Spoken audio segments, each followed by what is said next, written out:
मुनियों और संतों का, ये भगवा रंग है ऋषि मुनियों और संतों का, हिंद के वीर बलियों का और महंतों का। मुझे चढ़ गया भगवा रंग रंग, मुझे चढ़ गया भगवा रंग रंग। पूरतो मारुतिर्यस्य तं वन्दे रघुनन्दनं लोकाभिरामं रणरङ्गधीरं राजीवनेत्रं रघुवंशनाथं कारुण्यरूपं करुणाकरं तं श्रीरामचन्द्रं शरणं प्रपद्ये। बोलो सियापति रामचंद्र की जय, पवन सुत हनुमान की हर हर। शुरू करने से पहले सभी को विनती है कि अपनी जगह पर खड़े रहे, क्योंकि मुझे लग रहा है कि आधे लोग सो चुके हैं। और अभी शिव गर्जना होगी, छत्रपति शिवाजी महाराज की एक ललकार होगी। आपको आपका हाथ आपके सीने पर रखना है और गर्जना खत्म होते ही आपको ललकार जय की ललकार ऐसे लगानी है कि आवाज कम से कम जलवा तक तो जानी ही चाहिए। ठीक है, आस्ते कदम, आस्ते कदम, आस्ते कदम। गणपति गजपति अश्वपति प्रजापति स्वर्ण रत्न श्रीपति अष्टावधान प्रचित अष्टप्रधान वेष्टित न्यायालंकार मंडित शस्त्रास्त्र शास्त्र पारंगत राजनीति धुरंधर प्रौढ़ प्रताप पुरंदर क्षत्रिय कुलावतंस सिंहासनाधीश्वर राजाधिराज महाराज श्री श्री श्री छत्रपति शिवाजी महाराज के, छत्रपति शिवाजी महाराज की, छत्रपति शिवाजी महाराज की जय भाई, जय भाई, हर हर। शुक्रिया, अब बैठ सकते हैं। अब लग रहा है कि आपका अंदर जान आ चुकी है और जानते असं राजमाता राष्ट्रमाता आऊसाहेब यांना वंदन आणि माझ्या छाव्याच्या पराक्रमास त्रिवारमजा। मेरे जितने हिंदी भाई है यहाँ पे, जहाँ जिनको मराठी नहीं आती है तो डरिएगा मत, पूरी शंभू गाथा हिंदी नहीं होने वाली है। लेकिन उससे पहले थोड़ा बहुत ना मराठी में बताया जाए कि क्यों मैं शंभू गाथा हिंदी में करता हूँ। बहुत से लोगों ने पूछा, खूप लोग विचारतात की शंभू गाथा छत्रपती संभाजी महाराजांचं संपूर्ण आयुष्य, मराठा साम्राज्याचा मराठा इतिहासाचा एक खूप पूर्ण तुकडा तू हिंदी मध्ये का सादर करतो बाबा? तू मराठी, महाराज मराठी, स्वराज्य मराठी, मावळे मराठी, मग हिंदी भाषा का निवडली? माझं एक साधं सोपं उत्तर असतं ते काय नाही की मी लिहिणार होतो इंग्रजीमध्ये, पण आमचं मास्तर आम्हाला शाळेमध्ये एक रामबा शिकवायचं म्हणून म्हणजे किती दिवस महाराष्ट्राच्या कानामध्ये सांगत राहायचं की महाराज होते, थोर होते, वीर होते, हा आपला मराठाचा इतिहास आहे, हा आपला महाराष्ट्राचा इतिहास आहे। कधीतरी जगाला हे कळू द्या ना की छत्रपती शिवाजी महाराज आणि छत्रपती संभाजी महाराज हे काय चीज होते। आणि ते कारण होतं दुसरं किंवा मला कौतुकच करायचं होतं संभाजी महाराजांचं, त्याचं जीवन सांगायचं होतं, कादंबरी लिहायची, लोकांना कविताच करून दाखवायची काय गरज आहे? उत्तर सोपं, महाराष्ट्र हा कवितांचा महाराष्ट्र आहे। महाराष्ट्रामध्ये कविता दिली जात नाही, महाराष्ट्रच हा जीता जागता कविता संग्रह आहे। महाराष्ट्रात तुकोबरायांचा महाराष्ट्र आहे, गाणोपात्रांचा महाराष्ट्र आहे, चोखामेळांचा महाराष्ट्र आहे, ज्ञानेश्वरांचा महाराष्ट्र आहे। महाराष्ट्रामध्ये कविता लिहिली जात नाही, महाराष्ट्रामध्ये कविता जगली जाते। आणि म्हणून मी माझी रामाची कविता लिहिली, त्यात एक वाक्य लिहिलं होतं का, भारत भूखा कवि हूं मैं तभी निडर हो कहता हूँ, राम है मेरी हर रचना में, मैं बजरंग में रहता हूँ। भारत की नींव हटता है और सत्य हमारी बातों में, पूरी कलम हमारी तीखी और साहित्य हमारे हाथों में। का करून पुढाकार घ्यायला पाहिजे याचं अजून एक उदाहरण हे नक्की हिंदीमध्ये सांगणार। आपको नाम पता होगा, रामधारी सिंह दिनकर भारत के राष्ट्रीय कवि और पार्लियामेंट के सदस्य गए हैं। तो और ये नेहरू जी के समकालीन उनका कार्यकाल था। तो क्या कहना था कि नेहरू जी और दिनकर जी पार्लियामेंट की सीढ़ियां चढ़ रहे थे, चढ़ते चढ़ते नेहरू जी का पैर फिसल गया। नेहरू जी मुंह के बल गिरने ही वाले थे कि दिनकर जी ने हाथ थामा, उनको संभाल लिया। फिर अपने अपने कुर्सी पर से जाके दोनों बैठ गए। फिर नेहरू जी ने धीरे से कहा कि दिनकर जी बहुत शुक्रिया, आपने हमें गिरने से बचा लिया। तो दिनकर जी ने एक बहुत ही प्यारा उत्तर दिया। उन्होंने कहा कि देखिए नेहरू जी, ये तो हमारा फर्ज है, जब जब सियासत डगमगाती है तो उसको साहित्य आधार देता है। तो शंभू गाथा शुरू करता हूँ, पुरंदर किले पर सबको लेके जाऊंगा और इसका अंत आगे आना होगा, मुगलों के समक्ष होगा। आपको यहाँ नहीं बैठना है, आपको शिवकाल में जाना पड़ेगा उस कविता को सुनने के लिए। लेकिन उससे पूर्व एक ही सूचना है मेरी, उस सूचना को ध्यान से सुनिएगा कि देखिए जब जब ऐसे लोग इकट्ठा होते हैं तो उसके दो महत्वपूर्ण कारण होते हैं। एक जिसमें तालियां बजती है, सीटियां बजती है, उसको कार्यक्रम कहते हैं, और एक जिसमें तालियां नहीं बजती है उसको क्रियाक्रम कहते हैं। तो ये क्या है? अंत तक आपको भूलना नहीं है कि ये कार्यक्रम है, इसको कार्यक्रम बनाए रखना है। आपकी तालियां कभी भी कम नहीं पड़नी चाहिए, और ये अगर तालियां कम पड़ती दिखे तो मुझे लगेगा कि ये गौरव की, संभाजी महाराज की जो गौरव है, उनका बलिदान है, उनको आप थोड़ा सा हल्के में ले रहे हो। हल्के में नहीं लेना है, सुनना है, गौर से सुनना है। आपकी नजरें, आपका मस्तिष्क, आपका दिल मेरी तरफ, आपके कान मेरी तरफ होने चाहिए। और शुरू करते हैं शंभू गाथा। सोचिए क्या हुआ होगा उस रात जो छत्रपति संभाजी महाराज पृथ्वी पर जन्म ले रहे थे। जाहिर सी बात है, कोई साधारण बालक तो नहीं, छत्रपति शिवाजी महाराज के सबसे बड़े बेटे, हम भवानी जी का अवतार जैसे कहते हैं, जिजाबाई उनके पोते। और सहीबाई की कोख से अगर कोई जन्म ले रहा है तो जाहिर सी बात है वो बच्चा नहीं रहेगा, वो रुद्र के अवतार में जन्म लेगा।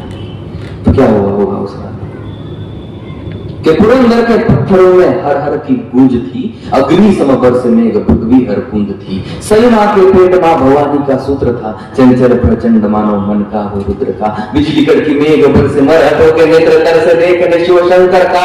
रौद्र रूप नेत्र भर के हिंदवी के गर्भ में एक चिंगारी सुलग चुकी, किले के एक दालन से किलकारी गूंज उठी। शेरनी की कोख से एक बालक ने जन्म लिया, शिव जी ने खुद का अंश वसुधा को भेंट दिया। हर घर में उत्सव, हर पत्थर में उत्सव, और पर्वत में उत्सव, सर्वत्र उत्सव। सबसे पहला साया उस पे आदि शक्ति का पड़ा। बच्चा अगर पैदा होता है तो उसके ऊपर किसका साया पड़ता है? इस पे हम कहते हैं ना कि बच्चे का भविष्य निर्भर है। तो सबसे पहला साया उस पे आदि शक्ति का पड़ा। सामने एक तेजस्वी शक्ति पीठ था खड़ा, जैसे खड़ी मां काली पैरों में संसार लिए, खड़ी खुद जगदम्बा जिजाओं का अवतार। फतवा कब का पहुंच चुका? शिवाजी राजे तक। ये बात बाप तक तो पहुंच गई। देखिए बाप छत्रपति शिवाजी महाराज जी क्यों ना हो, जब बेटे की खबर आती है ना तो उसके अंदर का बाप ही बाहर निकलता है। और फतवा पहुंच गया, महाराज घर पे नहीं थे, महाराज बाहर थे कि फतवा कब का पहुंच चुका शिवाजी राजे तक था पुत्र रूप में। देखिए बिन बाप कैसे रह सकता? ऐसा कोई शस्त्र नहीं जो घाव का मन समझ सके, ऐसा कोई शास्त्र नहीं जो बाप का दिल समझ सके। बारिश की तरह भागे, बारिश बन राज निकले हिंद वृक्ष के पन्न की ओर, जैसे निकले सूर्य देव रथ पे बैठ कर्ण की ओर। अपना ही अंश देखा सेक रहे, खुद का प्रतिबिंब से हाथों में देख रहे। तेजस्वी मुखमंडल माथे पे सुगंध डोले, घुंघराले बाल जैसे जटाओं में भुजंग खेले। पर विधि का विधान कहने हर भट्ट को बुला लाया। अब जैसे बच्चा पैदा होता है, नक्षत्र देखते हैं, ग्रह देखते हैं, राशि देखते हैं, भविष्य देखते हैं। बहुत से लोगों ने मुझे पूछा कि देखिए जनाब आप ये नक्षत्र, ग्रह, तारे, राशि, भविष्य में भरोसा रखते हैं? मैंने कहा देखिए ये सच होता है कि नहीं होता है मुझे नहीं पता, पर लेकिन मेरे छत्रपति अगर उसमें भरोसा रखते थे तो मैं आंख बंद करके उसमें भरोसा रखने के लिए तैयार। हर वक्त को बुलाए, बहुत विद्वान थे, उनको बुलाए कि बताओ हमारे बच्चे के बारे में। विधि का विधान कहने हर भट्ट को बुला लाया। मंगल, शनि, बृहस्पति वो ग्रह सारे लेके आया। एक एक ग्रह रखा कुंडली में कर विचार, हर भट्ट के मुख से निकली वाणी कुछ इस प्रकार। क्या कहा उन्होंने कि रौद्र रूप प्रलयकारी नीलकंठ जटाधारी, ऐसा रत्न उपजा है महाराज, ऐसा रत्न उपजा है खुद मनुष्य के भेष में, जैसा कोई साध्य नहीं भूत या भविष्य में। मृत्यु से जिसको भय नहीं, मृत्यु से पहले क्षय नहीं, किंतु पुराणों के रुद्र जैसी आपदा हयान पड़ी। बालक की कुंडली में ग्रहों की है जंग छिड़ी, जैसे फंसा रुद्र उनसे जो कि उसके थे करीब। रुद्र बन के जना है तो रुद्र साहिब है नसीब। यानी नियति के खेल से शिवनंदन अनजान था, दुनिया से दूर बाल शंभू नादान था। शूर था वो वीर था, अखंड था, प्रचंड था, जिस मनुष्य की वीरता पे देव को घमंड था। उसी वीर गौरव को कपट का ग्रहण लगा, अपनों से था धोखा उसको जो कि तब वहम लगा। और समझ आने तक का भी नियति ने वक्त दिया। पहला धक्का छत्रपति संभाजी महाराज का जीवन का पहला धक्का, जब वो बोल भी नहीं पाते थे। समझ आने तक का भी नवेदी ने वक्त दिया, असमंजस बालक से माँ का दूध छीन लिया। माना के संघर्ष कभी किसी से टला नहीं, पर छीना दूध तब जब उसने माँ तक बोला। तब तर्क किए गुनबिन को माँ साहब ने याद किया, एक राजा का वंश किसी प्रजागण को सौंप दिया। यूं ही नहीं कहता कोई राष्ट्र की माताओं ने था राष्ट्र का सम्मान करना बखूबी आता उन्हें। धन्य माँ धाराओं नाम, धन्य माँ धाराओं जिसने बच्चे को स्तनपान दिया, जो रानियों से ना हुआ उस तख्त का सम्मान किया। तंत्र मंत्र आयुर्वेद कुछ न बचा कहीं शेष, सारे वैद्य किए पेश, असर न था कोई विशेष। बीमार पड़ी माँ का हाथ हाथ से फिसल रहा, मुरझ रहा था फूल वो जो अभी अभी खिल रहा। सफर की शुरुआत में ही सही माँ ने प्राण त्यागे, जल रहा था फूल उसमें जल रही चिता जो आगे। तब बढ़ रहे स्वराज्य को किसी कुफर की नजर लगी, यहाँ पे मां मरी नहीं है, और एक और नजर लगी, एक और पड़ा संभाजी के जीवन में। तो बढ़ रहे स्वराज्य को किसी कुफर की नजर लगी, पुरंदर के खातिर कई किलो पे मोहर लगी। राजे की जुबान पे मिर्जा को संदेह था, जिस जुबा खातिर वीरों ने त्यागा अपना देह था। तब उसने अपनी कैद में कोहिनूर अमानत रखा, 6 साल के संभाजी को बतौर जमानत रखा। पर आयु से वीरता का मोल कोई कैसे ही कर पाएगा, खुद राजे को यकीन था कि ये तो न घबराएगा। बढ़ रही आयु के साथ समझदारी बढ़ रही, धार इस कटार को अब धीरे धीरे चढ़ रही। अब यहां से मैं कहता हूं कि शंभू गाथा असल में शुरू होती है, क्योंकि यहाँ पे किसी का फतवा अब शिवाजी महाराज के नाम पे लिखा हुआ आने वाला है। यहां से आपको गौर से सुनना है कि राजे के नाम फतवा तभी आगरा से आया था। राजे के नाम फतवा तभी आगरा से आया था। सालगिरह के मौके पर तहजीब से बुलाया था। वो सालगिरह का न्योता था कोई छिपा फरेब, क्योंकि अंत में लिखा था कुछ आलमगीर औरंगजेब। हाँ, यही एक नाम सुन के कांपती है सल्तनत, यही का नाम पहुंचा हिंदवी के दर तलक। हाँ, इसने तोड़े थे मंदिर कई शिखर, नादान था जो तोड़ रहा उसी खुदा का दूजा घर। उसे लगन नहीं आएगा, सिवा कतई नहीं आएगा, अकेला तो कतई नहीं आएगा, बच्चे को लेकर तो कतई नहीं आएगा। लेकिन और मुझे एक बात नहीं जानता था, छत्रपति शिवाजी महाराज जिंदगी में किसी से डरे है तो शायद वो खुद छत्रपति शिवाजी महाराज। उन्हें लगा नहीं आएगा, पर आया। अरे आया, शेर हिंद सिवा आया, साथ अपना छावा आया। इंशाअल्लाह नूर देख, पगलेगा सुरूर देख, दिल्ली के उस तख्त को चीर दियो नजर देख, सुरमे को जलाने वाली आंखों का कहर देख आगे फाड़ देख पल के झाड़ देख, बादशाह के रास्ते का सबसे बड़ा पहाड़ देख।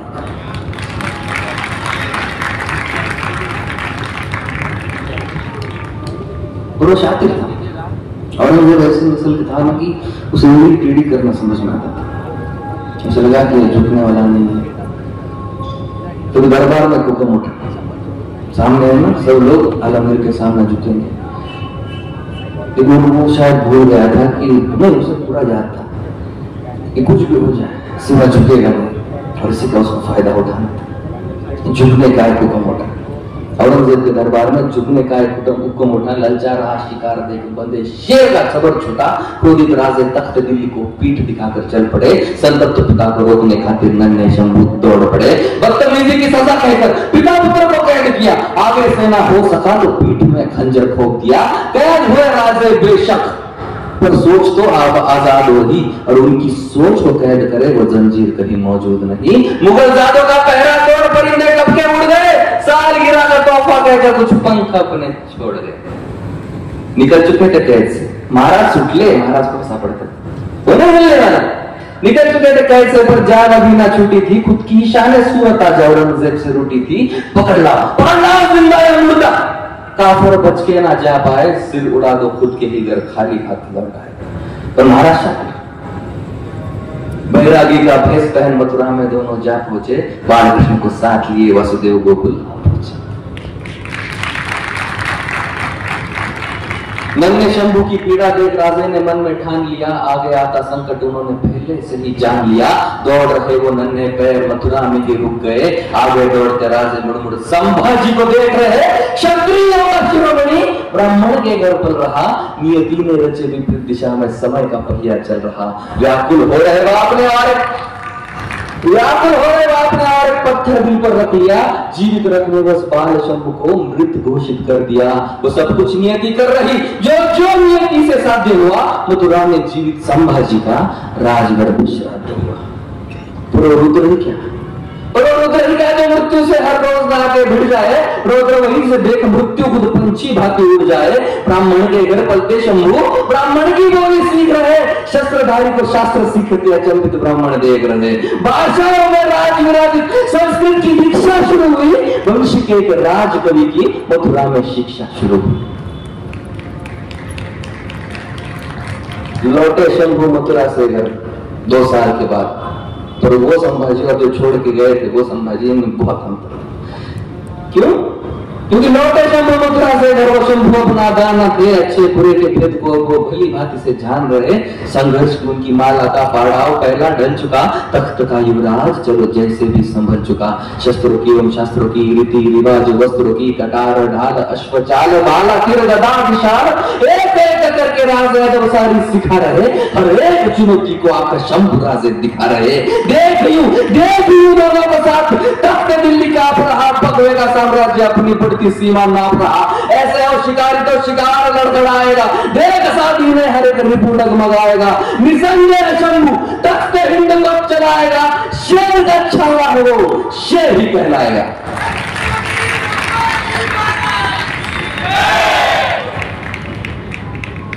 तब उत्तर से आए गागाभट्ट ने सभी की दिल की बात कही।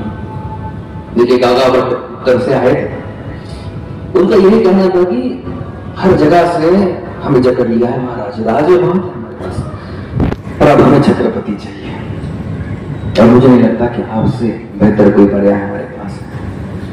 तब उत्तर से आए गागाभट्ट ने सभी के दिल की बात कही। वो बात सुनते ही सबने माना, इससे बड़ी सौगात नहीं।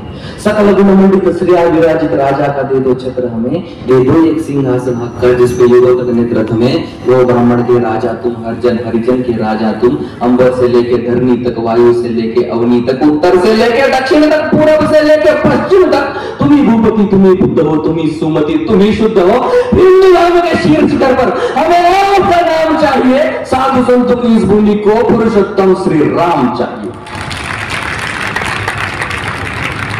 और फिर क्या था? ढोल नगाड़े मंत्र जाप से रायगढ़ था गूंज रहा, अंबर में तपता सूरज भी था, गर्व से आंखें मूंद रहा। विराजे जिस पे हिंद भूपति, उस सिंहासन के भाग खुले, छत्रपति को देख सभी के हर्ष विलासित शीश डोले। उसी एक सजे आसन पे खुद संभाजी विराजे थे, वो शंभु न केवल युवराज संभाजी राजे थे। अदब भरे युवराज को एक छुपी नजर थी देख रही, वही नजर जो बस नजरों से पुष्प पंखुड़ी फेंक रही। देख रही थी ऐसे जैसे राधा देखे गिरिधर को, जैसे देखे पार्वती मैया अपने ही शिव शंकर को। यशोमाई की पवित्र आंखें शंभु राजे पे जकड़ गई, पुत्र प्रेम की अमृत वर्षा वे नेत्रों से ही पकड़ रही। किंतु श्रेया विराजित पुत्र देख तो बाहु आंखें बह रही, गर्वित हर्षित नजरों से ही जिजाओं थी कुछ कह रही। पर युवराज हो चुके शंभु देख एक रूह थी जो जल रही, जले जैसे जंगल की आग जो हर एक जीव निगल रही। पुत्र प्रेम के अंधकारवश सौतेला शंभु दफन हुआ, महारानी स्वेरा का आंचल शंभु खातिर कफन हुआ। रुद्र की दूसरी अग्नि परीक्षा इसी मोड़ से शुरू हुई, शंभु गाथा के इस पन्ने से हुई कथा एक शुरू नहीं। यहाँ से सारी चीजें पलट जाती। मुझे लगता है यहाँ तक शायद समझ महाराज को कभी न कभी हंसने का मौका मिला होगा, लेकिन इसके आगे मुझे नहीं लगता कि कोई भी किसी भी तरीके का शरीर को हंसने का मौका मिला होगा। सिर्फ नियति, सिर्फ संघर्ष और सिर्फ संभाजी महाराज। खुशी अभी समेट भी नहीं पाए थे। अभी जो चमकने वाला रायगढ़ था उसकी जो रोशनी है वो आंखों में सजा भी नहीं पाए थे कि नियति ने घात कर दिया। जगमग जगमग रायगढ़ पे घना अंधेरा बादल छाया, खुद के लिए अवतार खस के जगदम्बा ने पास बुलाया। जिन आंखों ने रची रचाई स्वप्न स्वर्णित विचारधारा, जिन चरणों से शुरू हुई थी अटल अलौकिक स्वराज्य माला, जिसा माई का पवित्र दामन हाथ छुड़ाकर निकल चुका था, फिर से टूटा बिखरा शंभू अभी अभी जो समझ चुका था। पूछूंगा मैं प्रश्न कही अब दे जवाब, अगर सोच दो बार मिले न उत्तर यदि तुझे तो झूठ ये तेरे नीच विचार। अगर चरित्रहीन संभाजी राजे, बहुत से लोग बहुत से इतिहास वाले बहुत कुछ कह चुके संभाजी महाराज के बारे में, पर नहीं, जब चरित्रहीन संभाजी राजे का स्त्री का ना सम्मान उन्हें तो दे दो कोई सबूत पुख्ता, मत्सर का ना हो गंध जिन्हें। अरे बनी बनाई कहानियों पे इतना ना विश्वास करो, कहते क्या खुद शंभू राजे इसका खुद अभ्यास करो। जो लिखे नारी की मोहकता उस चरित्र पे क्यों दाग लगे, कदमों से शुरू कर रची नक्शिका फिर क्यों जहनों में आग लगे। कोई कहे व्यसनी राजा, कोई नशे में धुत युवराज कहे, कहने वाले कहे कुछ अब हम भी तो एक राज कहे। भूत भूषण बड़ो कवि जो खुद शंभू रचे, व्यसना नीच सर्वाणी भूपति परिवर्जय। चाहे जितने दाग लगा लो, चाहे जितनी आग लगा लो, जलकर अग्नि भस्म हो जाए, भस्म को सब कौन जलाए। प्रहार करे तो धरती कांपे, करता वो वज्र है शंभू, भस्म का जो श्रृंगार करे वो महादेव का रुद्र है शंभू। राजनीति के षड्यंत्रों का चक्रव्यूह रचा जा रहा। महासागर मरने के तुरंत बाद की बात कह रहा हूं। उन्होंने लोग अपने में कितने थे वो देखिए कि राजनीति के षड्यंत्रों का चक्रव्यूह रचा जा रहा। गैरों को अपना कहकर शंभू उसी जाल में फंसा जा रहा। नियति ने उठाया धनुष तभी और किया वार था एक घनघोर, तीर इस कदर घुसा हृदय में बिखरे टुकड़े चारों ओर। रायगढ़ की पनाह में राजे ने अंतिम स्नान किया, छत्रपति को ले जाने मानो शिव जी ने प्रस्थान किया। भराए थे नेत्र सभी के, धरती अंबर पवन समंदर, अंतिम दर्शन हुए सभी के, घुट कर अंदर ही अंदर शान हिंद छत्रपति दशरथ की भांति तड़पे थे। पुत्र की अपनी राह देखते पिता दीद को तरसे थे, राजा की होती व्याकुलता को रंकों ने धिक्कार दिया, पर निश्चित अनजाने में उन्होंने मृत्यु को ललकार लिया। और कोमल मन से माफ करने वो शंभू है प्रभु राम नहीं, जिसे क्रोधित कर पछताया तू, अवतार वो परशुराम का है। निजी घृणा के अहंकार में कपट की ज्वाला पनपी थी। निजी घृणा के अहंकार में कपट की ज्वाला पनपी थी। अल्पमति उस चंडों की उस चाल बड़ी वो गंदी थी। एक साथ बेईमान बोल उठे बगैर कोई शर्म धरे, क्यों ना बेखबर संभाजी को पनाला पे कैद करे। देखिए पर सेनापति सर लश्कर हम्बिर ये नाम मात्र ही स्वेरे छुड़ाए और मजाल किसी की इनके सम्मुख कोई संभाजी को हाथ लगा। 100 सुनारती आघातों को ये लौहार ही काफी था, दुश्मन भी मौत की दुआ करे जब नाम सुने इस भागी का। औरंगजेब कुछ जिक्र करे जब वो काटता जाल बुने। अरे इंसान नहीं शैतान है वो जो खड़ा सिवा की ढाल बने।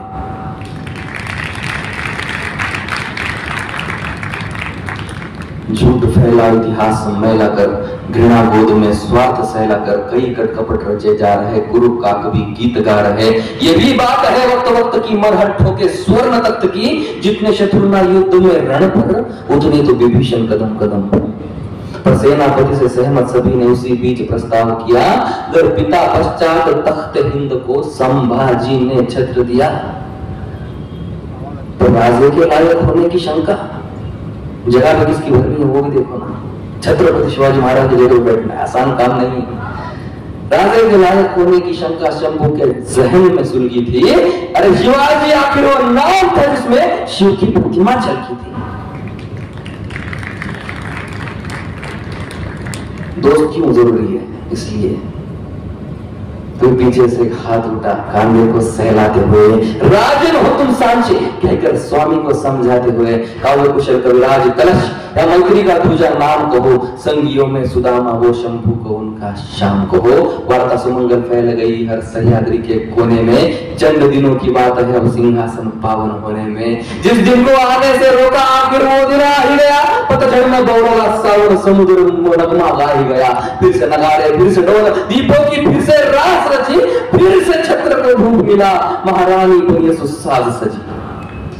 दक्खन गौरव धर्म प्रसारक गौ ब्राह्मण प्रतिपालक बहुजन प्रतिपालक ईश्वर सिंध हिंद प्रतिपालक मालिक सिंध हिंद प्रतिपालक छत्रपति संभाजी महाराज के वार्ताएं हवा के साथ साथ सब सल्तनतों में फैल गए। देखिए, छुप के भी कर सकते थे, लेकिन मराठी कुछ भी चीज बेवजह नहीं करते। वार्ताएं हवा के साथ साथ सब सल्तनतों में फैल गई। जो सोच के पासे फेंके थे वो जालबाजी खेल गई। बेमौसम त्योहार मने, बेमौसम त्योहार मने। जब खौफ सिवा का उतर गया, अनजान वो इस बात थे कि गांव बसा नहीं बिखर गया। सब गौरव इकट्ठा हो, अब शकुनी की चाल खेलेंगे। प्रशांत शिव को ना झेल सके वो शिव तांडव क्या झेलेंगे।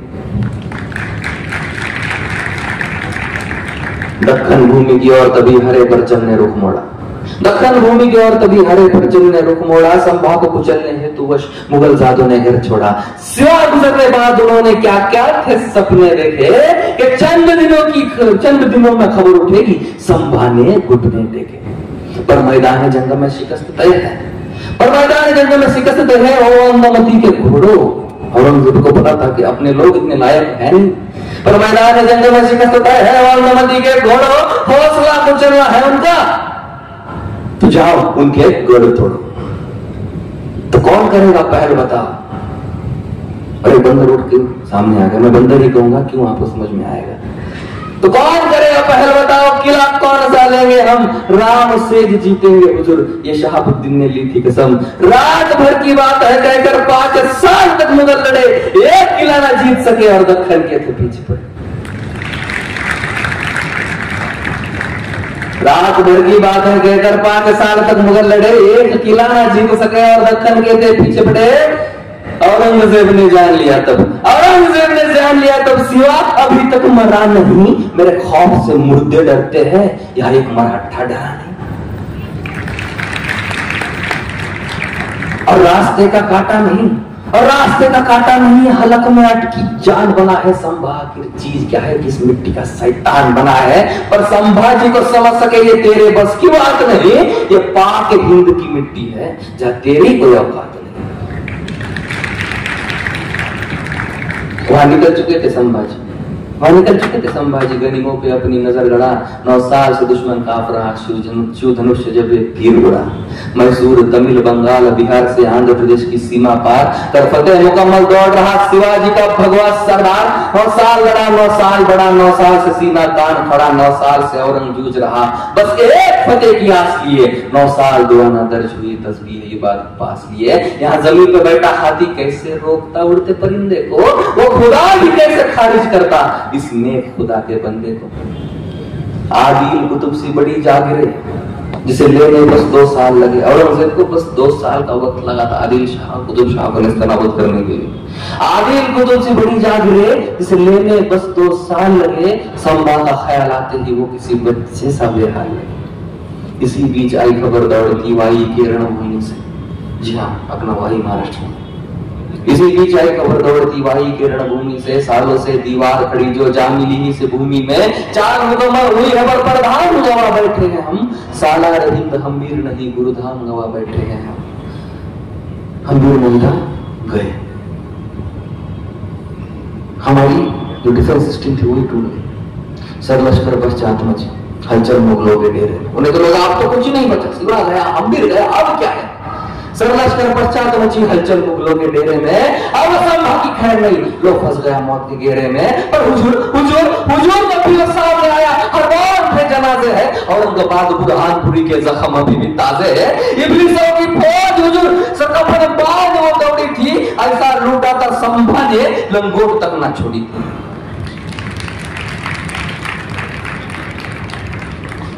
अभी बड़ी बेहुदा सोच के चलते औरंगजेब ने हुक्म दिया, तो बड़ी बेहुदा सोच के चलते औरंगजेब ने हुक्म दिया। उम्मीद भी क्या थी उससे जिसने रिश्तों को जिंदा दफन किया। सीधे मुंह मैदान जंग 9 साल से ना हम जीत सके, अब दुखती नस पर हाथ रखो जो दिल पर उसके बीत सके। और श्रृंगारपुर में अपनों ने ही छत्रपति से बैर लिया, यहाँ राजधानी को चालाकी से इत्तेकाद ने घेर लिया। खबर सुनते ही दौड़े संभाजी व्याकुलता का बोझ लिए, वही ठान गड़ा बैठा था मुकर्रम उस पथ में अपनी फौज लिए। और इत्तफाक नहीं है हरगिज इसे सोची समझी चाल कहो, और इतनी पुख्ता खबर है मतलब किसी अपने का ही जाल कहो। मुगलों के तलवे चाहते थे किसी ने जमी के चल किश्तों के चलते, हर बार जागीरें तबाह हुई है इन मुफलिस रिश्तों के चलते। सबका ध्यान मुझे लगता है इधर होना चाहिए, क्योंकि अंतिम पड़ाव में हम शंभू गाथा के आपको सारी चीजें समझनी पड़ेगी। आपको समझना पड़ेगा कि बलिदान किस तरीके का और कौन सा बलिदान संभाजी महाराज ने हमारे लिए दिया था। वो बाकी सब लोग देख लेंगे, पुलिस है हमारे साथ, ठीक है, सबका ध्यान इधर है। हाँ हाँ, पीछे से हाँ नहीं आ रहा। आज मुकुट वो फेंकेगा, पर औरंगजेब भी जानता था कि गर्दन नहीं झुकने वाली, बाप की भांति लड़ेगा जब तक धड़कन नहीं रुकने वाली। अब सोचो तुम मौजूद वहां हो संभाजी औरंग के सामने, कांप उठेगा बदन तुम्हारा इन नजरों की जंग के सामने। फतवाए आलमगिरी एक तरफ और दूसरी ओर सियासत अवाम, एक सिखाता शरीयत सबको दूसरे को हर धर्म समान, एक की शान शौकत मतलब एक चौथाई विश्व आवाम, एक की दौलत इतनी ही बस बुद्ध कृष्ण सा जीवन ज्ञान, एक ने बदले धर्म कहिए के गर्दन पर रखकर शमशीर, एक ने सबको यही बताया हर मजहब की एक तामीर। अब तुम ही चुनो इन दोनों में से कहां पे धागे कच्चे हैं, औरंग गलत या संभाजी, ये तो हर कोई पूछे है। तब संभाजी के करीब आकर पूछे कुछ औरंग ने सवाल आपको पता है, लेकिन कैसे पूछे मैं बताता हूं। तब संभाजी के करीब आकर पूछे कुछ औरंग ने सवाल, लूट कहां रखी है संभा। हम सोच कर हुए बिहार, क्या पूछा। तब संभाजी के करीब आकर पूछे कुछ औरंग ने सवाल, लूट कहां रखी है संभा। हम सोच कर हुए बेहाल, और हाँ चलिए भी बता दे कौन थे काफिर अब तक जो तुझसे मिले हुए। हम पूछ के थक गए थे, पर सभी के मुंह यहां सिले हुए। संभाजी की नजर उठी तब होठों पे मुस्कान लिए, पैदा ही हम रुद्र हुए हैं, हाथों पे अपनी जान लिए, मेरे बाप के पैरों में है दौलत, जाकर उसे तो हासिल कर। मेरे बाप के पैरों में है दौलत, जाकर उसे तो हासिल कर, और इसी बहाने कदम छू लेना, पर पहले खुद को उस काबिल कर। और रही बात तेरे दूसरे प्रश्न की, तो हम मिट्टी से बेईमान नहीं, अपनों की जान में अपनी जान, हम तुझ जैसे हैवान नहीं। जाहिर सी बात है, आलमगीर है, चिढ़ने वाला है, चिढ़ गया। आग बबूला हुआ बादशाह, किसी की जरूरत नहीं थी ऐसा कहने की, सिवाय संभाजी महाराज की। आप बबूला हुआ बादशाह ये अल्फाज सुनते ही मंशा नहीं थी उसकी एक और लफ्ज भी सुनने की, नजर तेरी चुभ रही है हमको। क्या कह रहा था वो कि नजर तेरी चुभ रही है हमको, याद दिलाती सिवा की उस, अब उसको याद करूं तो रोंगटे होते हैं महसूस। सरिया घुसाकर फोड़ दो उन्हें, अब और ना हम सह पाएंगे, जुबान काट दो काफिर की ताकि हर हर ना कह पाएंगे, नाखून उतारो खाल उधेड़ो, जब तक ना घुटने टेकेगा हमसे बगावत का नतीजा आज जमाना देखेगा। अरे अमन जिसने सिखाया जगत को, उस कुरान का तो इल्म धरो, और कौन खुदा कहता है तुम इस हद तक गिरकर जुल्म करो। 1 2 नहीं 40 दिन आका के हुक्म पे अमल हुआ, हर रोज औरंग पूछ रहा कि झुकने को कबूल हुआ। महाराज जुबा काटी, आंखें फूटी, उसकी दोनों बाहें तोड़ी, नाखून उगाड़े, खाल उधेड़ी, गोल घुमाकर टांग मरोड़ी, नमक लगाकर जख्म जलाए, गोश्त के टुकड़े कुत्तों को खिलाए, पर मजाल शिकस्तों कबूल करे। हुजूर क्या हम कुछ भूल रहे हैं? जी हाँ, अरे पहले तो तुमको हार मुबारक, 4 मिनट तुम खेल रहे, सिर्फ जिस्म काटा है तुमने, संभाजी तुम भूल रहे। बचपन से है दर्द सहा वो, ये इसके लिए नई बात नहीं, क्या क्या जिन्होंने जख्म सहे है हरगिज तुझको ज्ञात नहीं। कलेजा नहीं है उसका वो, बस पत्थर का एक गोला है, बड़ी बेदर्दी से भूतकाल में नियति ने जिसे टटोला है। नजरों की रोशनी छीनी, पर नजरिया ना तुम छीन सके, नजरों की रोशनी छीनी, नजरिया ना तुम छीन सके। अरे कहो कि कायर नजर को अपनी उसकी नजरों में दे ना सके। जुबा काट चलो बता दिया, तुम वाकई शास्त्र से डरते हो, हम राम कृष्ण को गाते हैं, तुम बात शस्त्र से करते हो। इतनी आयतें पढ़कर भी मुगलों के पल्ले पड़ा नहीं, इतिहास खुद एक सबूत है, शस्त्र शास्त्र से पढ़ा नहीं। आखिर सर कलम का हुक्म सुना, वो खुद के घमंड को मार गया। जलालुद्दीन मोहम्मद संभाजी से हार गया।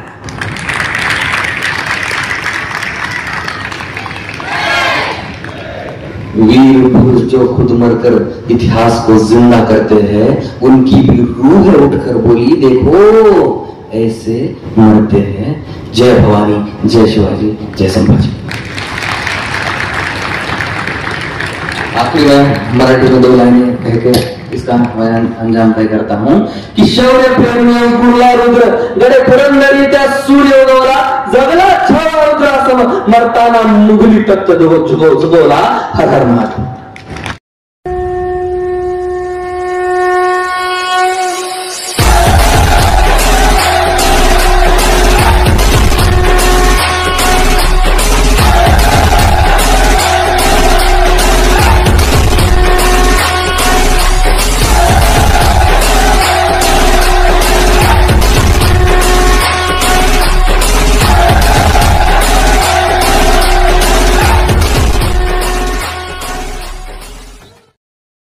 Subscribe now and press the bell icon. Never miss an update.